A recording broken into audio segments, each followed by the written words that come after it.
¿Qué tal? ¿Cómo se encuentran? Espero que muy bien.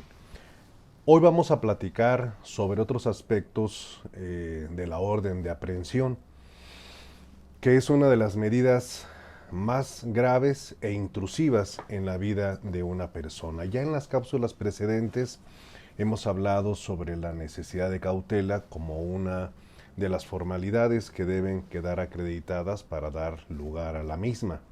Hoy hablaremos de otros de los elementos que deben de constituir a este mandato judicial, su marco normativo, marco operativo, de acuerdo con las reglas del Código Nacional de Procedimientos Penales. Pues bien, la orden de aprehensión se encuentra regulada en los artículos 141, 142, 143 de la legislación procesal.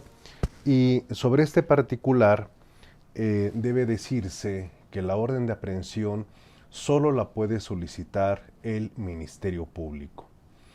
Las formas para hacerlo son dos. Una es a través de una audiencia privada y la segunda es a través de medios confiables que son, por lo general, medios de carácter electrónico. Puede haber audiencias privadas aun y cuando la Constitución política de los Estados Unidos mexicanos establece como principios del proceso penal la publicidad y la contradicción. La respuesta es sí, porque la propia Constitución en el artículo 20, apartado A, fracción sexta, donde se establecen los principios que rigen al proceso penal acusatorio, señala que habrá excepciones a que el juez no pueda recibir a ambas partes en las excepciones que la propia Constitución establece. Es decir, hay una prohibición para que el juez solo reciba a una de las partes, escuche sus planteamientos y resuelva. Y aunque debo de decirles que si bien la Constitución de manera expresa no establece la hipótesis de la audiencia privada en tratándose de órdenes de aprehensión, lo cierto es que dada su naturaleza y lo que dispone la legislación procesal, esta viene a ser una de las excepciones al principio de contradicción. Cuando el Ministerio Público decide pedir una audiencia privada para los efectos de solicitar este tipo de acto de autoridad, el juez de control debe de resolver esa petición dentro de las 24 horas siguientes a la petición de la misma. En la audiencia, esto es interesante porque establece el artículo 142 y esto podría permitirnos pensar en quizá algunas deficiencias en la técnica legislativa.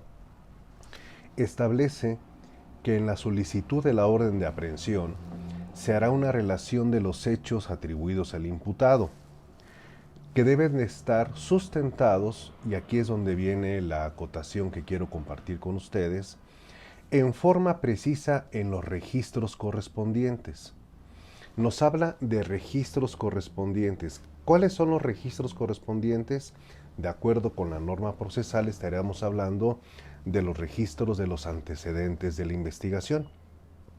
Los antecedentes de investigación es todo acto que realiza la autoridad ministerial en ejercicio del cumplimiento constitucional de su mandato establecido en el artículo 21, la investigación y persecución de los delitos.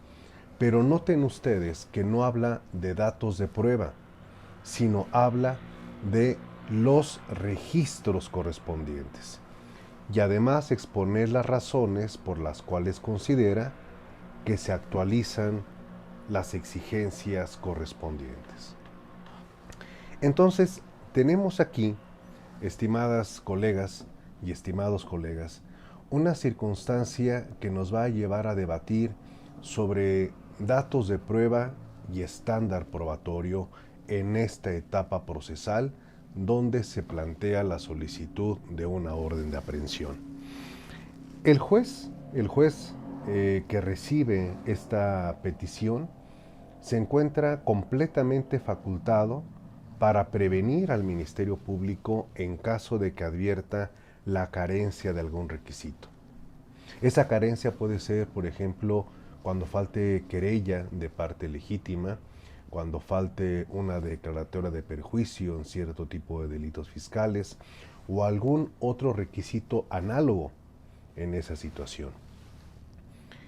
El hecho de que el juez pueda prevenir a la Fiscalía no debe de interpretarse como un quebrantamiento al principio de imparcialidad que rige a los tribunales judiciales.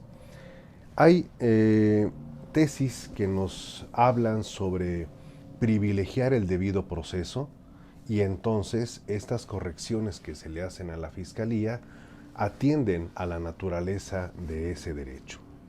Ahora bien, por otra parte, también es importante señalar que la autoridad judicial puede modificar la clasificación jurídica que le está pidiendo el Ministerio Público respecto del hecho por el cual pide el libramiento de la orden de aprehensión y también el grado de participación de la persona indiciada. Por ejemplo, el Ministerio Público solicita una orden de aprehensión por fraude en contra del imputado en la figura de coautor. Pero la autoridad judicial dice, no es así. No estamos ante un fraude, sino estamos ante un robo y el grado de participación del indiciado es de autor material y no de coautor. Estas precisiones las puede hacer el juez, la autoridad judicial, al momento de resolver esa petición ministerial. En las siguientes cápsulas hablaremos de otros eventos y elementos importantes de esta trascendental resolución judicial. Hasta entonces.